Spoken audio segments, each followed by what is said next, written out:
You can choose how you tell stories. We've been sharing stories for as long as we've existed, and we're always finding new ways to tell them. When it comes to public speaking, stories are about so much more than just your words. Good storytellers become great storytellers when they learn how to use their body.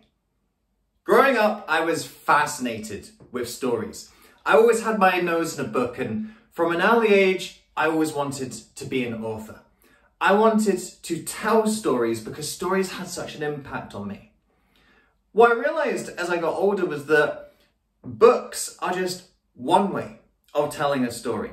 And whilst I've gone on to tell stories through books, and I've been lucky enough to write and publish many books, and even luckier that people have read them as well.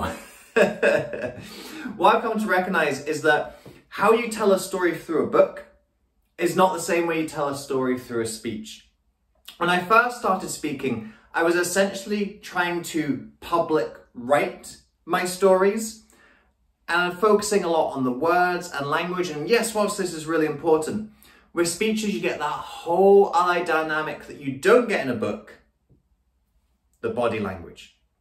What we're going to look at in this video is think about how you use your body language to amplify and enhance the stories that you're sharing. So if you're used to sharing books in a written format through books and blogs, then you can add that extra layer to your bow. And if you're already sharing stories on stage, you can learn how to share them with even more impact and verve. The first way that body language tells a story is by painting a scene. And I don't mean that you literally paint the scene in the middle of the air. When you are describing something, using your body to bring that thing into life. For a simple example, if I'm talking about sitting at my desk and sun is shining through the window, I can have the window and the sun shining through it. So as I do that, you see the window in the story, you see the sunlight coming onto me, and that helps you to imagine the scene a little bit more clear. So just by highlighting where things are in the environment, it adds to that level of description. You're still using your words a lot, but just adding those extra little details, painting the scene for the audience and allowing them to see it that much more clearly. Because when they see the scene clearly, they can put themselves into your story, and it's that immersive element that creates those great stories.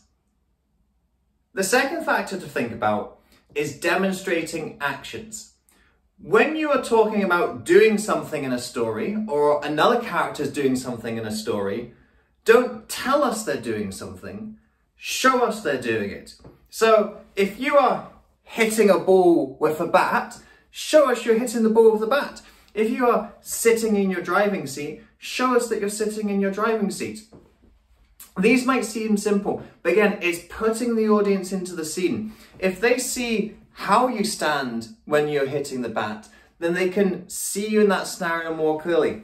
When they see you sitting in the driving seat, they can come and sit in that car with you. So again, they feel more like they're part of the story. That's a key word we keep on coming back to with storytelling, that immersive quality.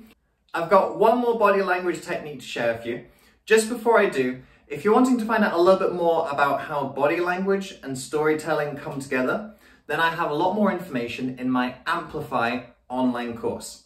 Amplify, Spark Your Speeches, is a 12-month program that helps aspiring speakers to enhance the quality of their speeches and be able to deliver them dynamically. It's a step-by-step process guiding you along the journey of speaking at your own pace.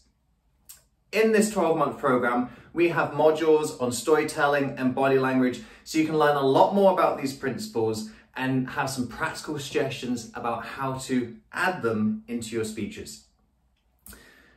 To participate in the online course, there are two options. You can pay a one-time upfront payment of $297. You can pay 12 monthly payments of $29. What I'd like to offer you today, as a little thank you for watching this video, I'd like to give you a 1-month trial of Amplify.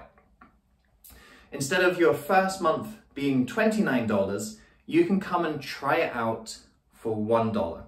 So you get to see a little bit of what it's all about, how the process works, and whether this online course ultimately will be right for you and your speaking development. I've put the link to the course in the description below. If you go to the description, click through on the link, you'll see a video explaining a lot more about what the course is all about, how it's going to help you. You'll see some testimonials from people that the course has helped. If you go to the drop-down option, you'll see the two options, paying one time up front, paying the 12 monthly payments. If you choose the monthly option, click through, create an account, go to the checkout page, it will ask you if you've got a coupon code. If you enter the code YouTube, nice and easy, it's where you came from, that will take your first month subscription from $29 down to $1. So you can come in for that first month. If it's not for you, that's fine. You can just cancel and it's only been $1 to find out. If you're happy to stay on, great. Then your subscription will kick in month 2 and for all the months that you stay in the online course. Link is in the description below. Use the code YouTube to get that $1 1-month trial. Now I'll share with you the third and final tip about how you tell stories using your body language. The third way that body language helps you to tell a story is by embodying a character. When you have different characters in a story, you've got to think of how you make those characters stand out to the audience. Firstly, so it's really clear when you're talking about one character or another. It helps the audience to follow any dialogue between the characters. But also it helps to develop that emotional connection. When someone can see the person more clearly, when they can imagine them more clearly, they feel a better emotional connection. An emotional connection is one of the most important aspects of telling a good story. So how do we embody a character? If you're telling a story about a character, they might have a certain posture. If they're a bit of a timid character, they might be a little bit more hunched over. If they are a confident character, they might be a little bit more upright. If they're an arrogant character, they might be a little bit too upright. They might have certain mannerisms in their facial expressions, certain gestures that they use. Thinking about how you bring those little characteristics into a character. And it doesn't have to be big caricatures of, oh, there's this little nervous person over here, and there's this really confident person over here. It's the subtleties that bring characters to life. Because most humans are not caricatures. Most humans are subtle complexities.